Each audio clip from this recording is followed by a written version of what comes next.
Hello everyone, Dr. Vaughn. I still have a cold, but I'm going to record this video. We're going to go through the quiz. This is what we would have done in class on Thursday. Sorry about the short notice.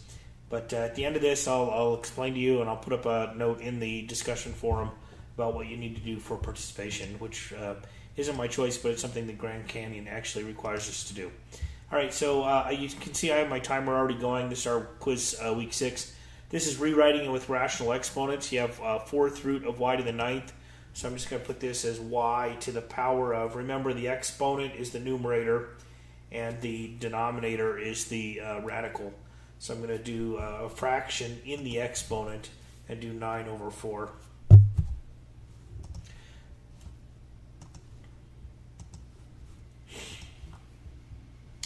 For our second question, we're going to solve this. I have the whiteboard here. If I can actually just clear the canvas on here, I can use this to as I would, you know, the Smart Notebook or the board. So here I have a radical square root equals a binomial x plus 5. So I'm going to square both sides. So on the left I have 9x plus 81.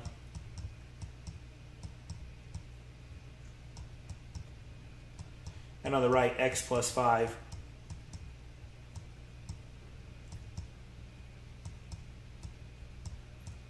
And I'm going to square both sides. And when you square this side, you have to make sure you square it as a binomial. So on the left side, you'll get 9x plus 81. And on the right-hand side, you'll get x squared plus, when you FOIL it out, you'll get 5x and 5x on the outside and on the inside. So you get x squared plus 10x and then plus 25. So now I'm going to get everything over to one side and then solve. So I'm going to subtract 9x. So now I have just 1x. And then subtracting the 81. So 25 minus 81. Let's see, that should be, well, 56.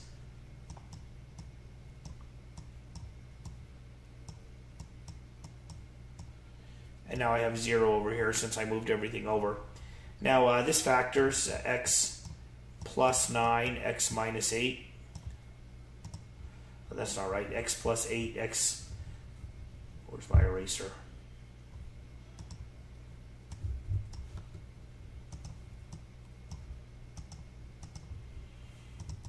X plus 8, x minus 1.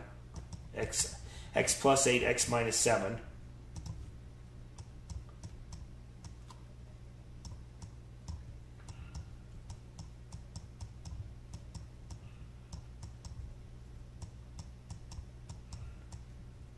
So my two solutions here are x equals minus 8, x equals 7. And then I have to plug these back into the original equation. So if I plug in minus 8, I get minus 72 plus 81 is 9, and the square root of 9 is 3. And then over here, minus 8 plus 5 would be minus 3. So I get 3 equals minus 3. So this one's not really a solution. I have to throw it out. And so my only solution is going to be x equals 7. You can plug this one in and make sure that it works. You'll get 144. Square root is 12. And over here, 7 plus 5 is equal to 12. So my only solution here is going to be x equals 7.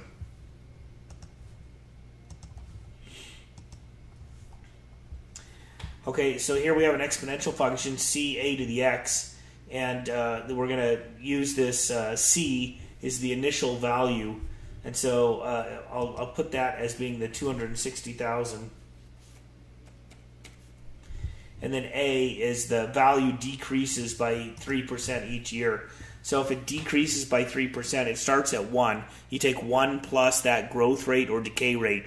1 minus 0.03 gives me 0.97 as our value of a. That's 1 minus 0.03 because of the 3%.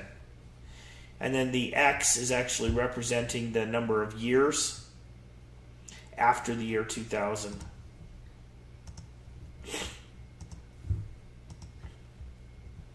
Write this in exponential form.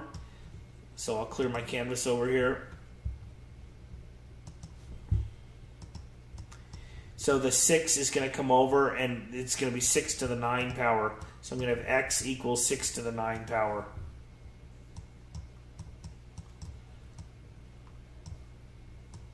the base of the logarithm becomes the base of the exponent.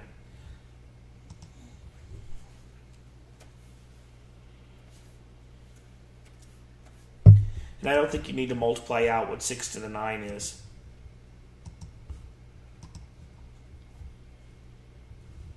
Here again we have a CA to the x. The C is that initial value. And so f of 0 is 11, so that's our value for C. And then the output is multiplied by 2.5.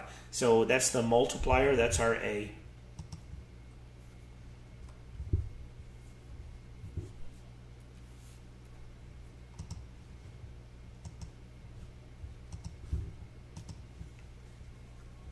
Question 6, evaluate expression by hand if possible. Complete parts A through C. So I'm going to do these over here. Log of 10,000. This is log without a subscript. So the assumption here is that it's log base 10. And then that 10,000 is 10 to the 1, 2, 3, 4. I'm counting the zeros. So it's log base 10 of 10 to the 4th power, which is going to be just 4. Because of that property that log base b of b to the x is just x, the log undoes the exponent and you get just the exponent left over. Now on part B, I have 3 times log log, again base 10, 0.001. So I'm just going to leave this as the 3 log base 10 again of 0.001. That 0.001 is 1/10, 1/100th, 1/1000th. So that's 10 to the minus 3 power. So again, this log and the base and the exponent cancel each other out. And I have 3 that was always there from the beginning, and then the minus 3 that's from the exponent. So I'm going to get minus 9. 3 times minus 3 is minus 9.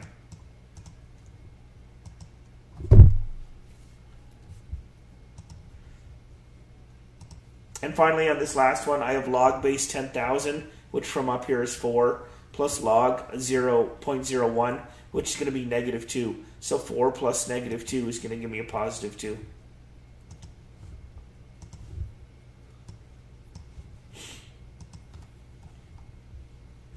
Okay, here we have an exponential equation. We're going to solve this using a change of base or a logarithm if necessary. I'm not sure the logarithm is going to be necessary, but let's check it out. Okay, so the first thing that I want to do is move the 6 to the other side. So then I have 3 to the 2y power equals 27. And then when I can write these in terms of the same base on both sides, then I can do this. I can write this as 3 to the 2y power equals 3 to the 3 power. And now I just equate the exponents. 2y is equal to 3, so y is equal to 3/2.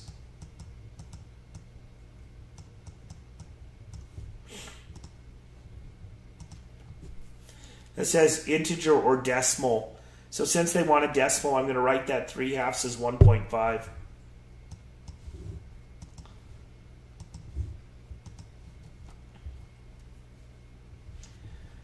This one I need to evaluate by hand. Now 216, that's a funny looking number, so it's probably going to be some kind of a power that I can figure out. But first I want to combine these together. So I'm going to take the 5/6 minus the 1/2, because you have the powers divided by each other, so you subtract the exponents.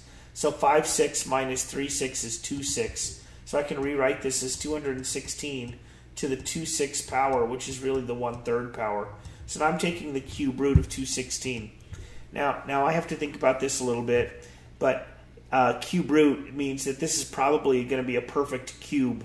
Now I'm not really exactly sure, but what I can do is start to take 216 and do that prime factorization, and really I'm taking the cube root of that. So I'm trying to simplify this radical with the cube root of 216. So if I do a prime factorization,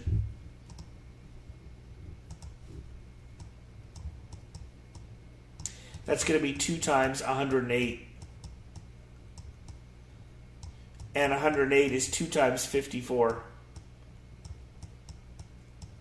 And 54 is 2 times 27. And 27 is 3 times 3 times 3. So when I look for those triples, I get a triple set of 2's over here, and a triple set of 3's over here. In other words, this is really 6 cubed. 6 cubed is equal to 216. 2 times 3. And so the cube root of 216 is 2 times 3 is 6.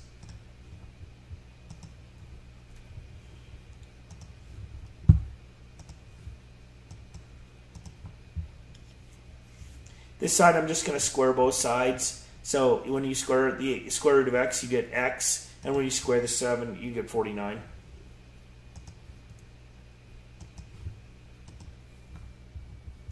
Log base 5, 1 over 625. Now, you have to think about the powers of 5 again. 5 times 5 is 25, and then 25 times 5 is 125, and then 125 times 5 is 625. So this is 5 to the 4th, but it's 1 over, so it's 5 to the negative 4th.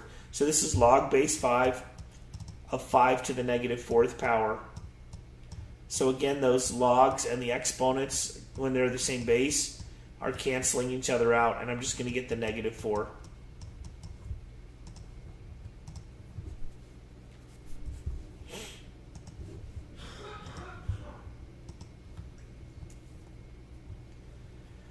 Find the domain and range. So the domain is the set of all numbers that you can plug in here. Now, you can take the logarithm of anything that's positive, and 4 to the x is always positive, and so the domain here is going to be all real numbers. So I'm just going to enter parentheses minus infinity up to infinity. It's never 0 and it's never negative when you take an exponential.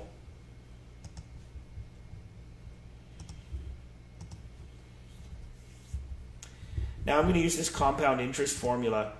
So the compound interest formula, we did this a few weeks ago. I wanted to do it more on Thursday, but we can do it here on the video. So the compound interest formula, we have interest is compounded annually for 4 years. So I'm going to take $100 is the initial investment, 1 plus the annual rate, which is given to be 7%, and I'm going to write that as a decimal, 0.07, over how many times per year it's compounded. This one's annually, so I'm going to do 1, and to the 1 times the number of years, and the number of years here is 4. So now I'll just do my calculator. I'll take 100 times 1.07 to the 4th power.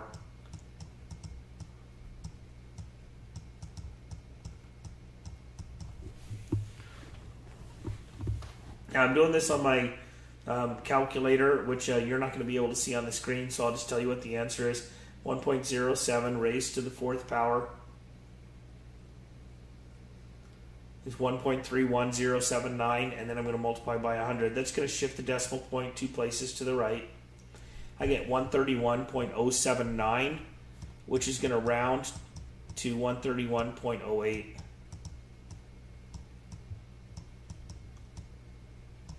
To the nearest penny, 131.08. Okay, so 4 years of saving and you only got $31.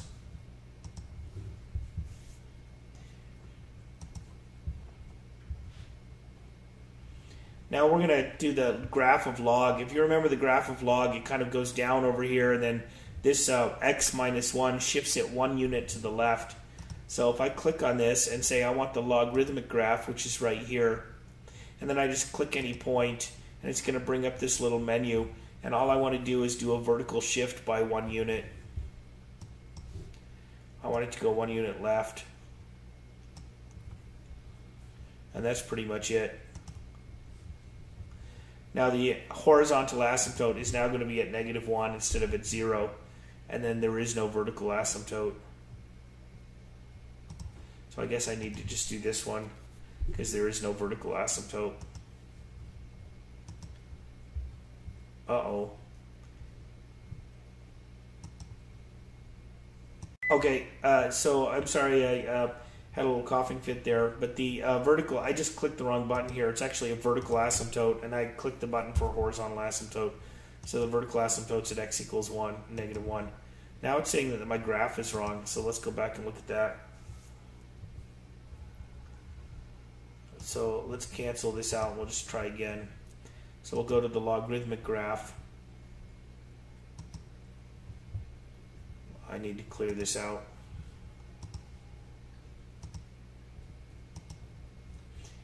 Okay, so we'll start with the Logarithm Tool. I'm going to move this this point that's over here is now going to be here. And then I'm going to go the horizontal shift. I think I did a vertical shift before. Sorry. But I want to do a horizontal shift by -1. And then I'll save this. And now it should take it. 2 times the log base x of 8. I'll take this over to the whiteboard.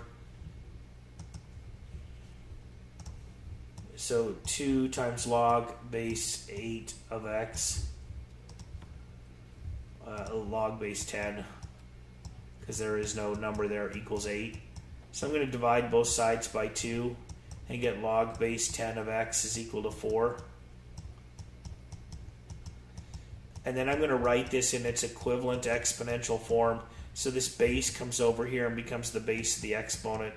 X equals 10 to the 4th power, which is 10 times 10 times 10 times 10, which is 1 with 4 zeros.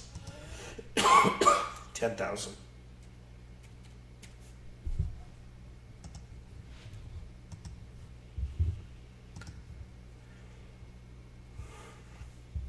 Here we have a population model. Again, it's just an exponential function. So this initial population, 39 million, is going to be our f of x equals 39 million. Now I have to deal with this e to the rx. So this rate of continuous growth is 1.08. So over here I want e to the r to the x to be that 1.08%. So I need to find the value of r such that e to the r is 1.08.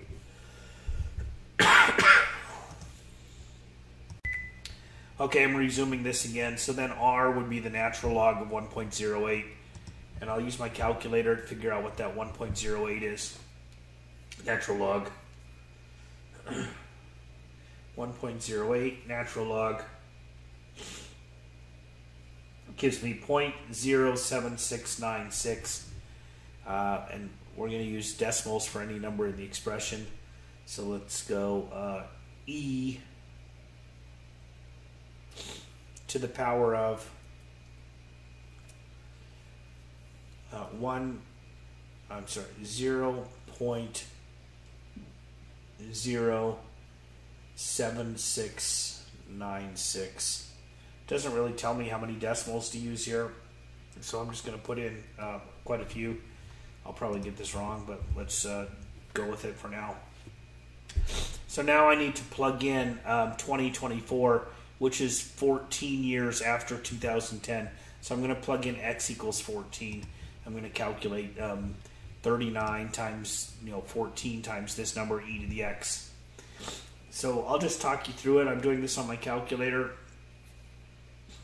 So I still have the number saved from before. Now I'm going to multiply by 14, and then I'll do e to the x, and then I'm going to multiply by 39. I get 114.55, and it wants me to round this to the nearest whole number, so I'm going to put 115. Yeah, I didn't like that. I didn't think so. I think that the problem is kind of up here, and I probably made a mistake there. So the initial population is 39 million. The rate of continuous growth, they probably want me to do this 1.08 up in the exponent.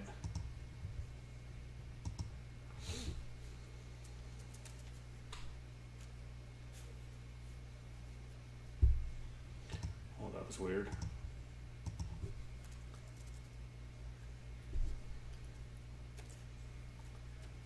They didn't want me to do that.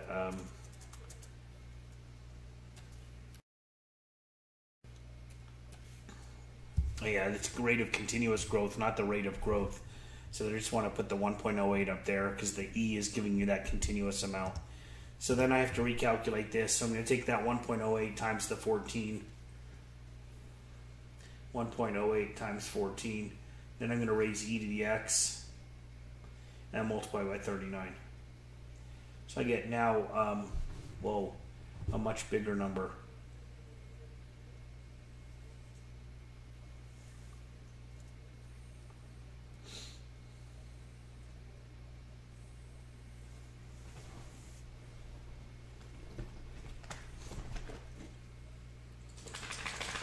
Oh, I know. Now I have another problem. I think I need to do not 1.08, 0.0108. Because I got to change that 1.08 into a decimal by shifting the decimal point 2 places to the left. Yeah, my calculation turned out to be huge. I mean, like trillions of people. And so I knew that it couldn't be right. So now let me try again. Okay, 0.0108 times 14. Raise e to the x. And now multiply by 39. That looks better. I get 46.65, which rounds to 47.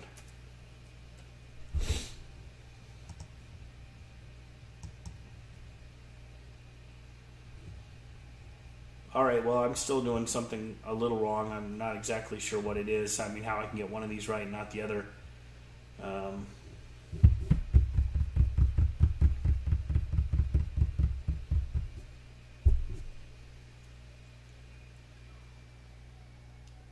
0.0108 times 14 e to the x times 39. Oh, it's 45.36, which rounds to 45. Must have just hit the buttons wrong. All right, there we go. 9 to the x equals 1. So again, you take the x equals log base 9 of 1, or really you can just kind of think about this. Any number raised to the 0 power is equal to 1, so the answer here has to be 0. 3 times 1 over 7 to the x. This is an exponential function. We have a vertical stretching factor of 3, and then your base is 1/7. The base is 1/7 is going to cause it to kind of turn around because that's less than 1. So just by process of elimination, I can tell you already it's going to be D.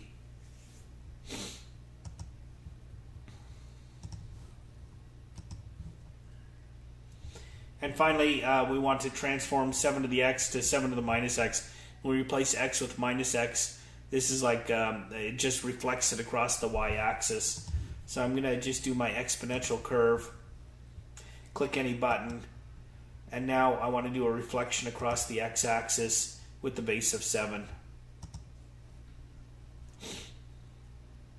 Oops, that looks like it's wrong. It looks like it's going down instead of up. So let me pop out this graph again. I'm going to clear what's on there.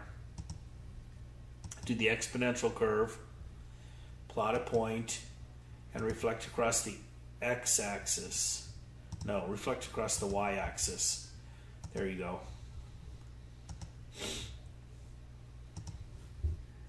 And that was the end of the quiz. It took me about 27 minutes. I eventually got 100%. Sorry for my mistakes. As you can tell, I'm not on my A game. But okay, so now I'm going to open up a discussion thread for your participation for Thursday. All I want you to do is go through this video and pick one of these problems, and then in the discussion thread, you're going to just type your own kind of explanation of that problem in your own words.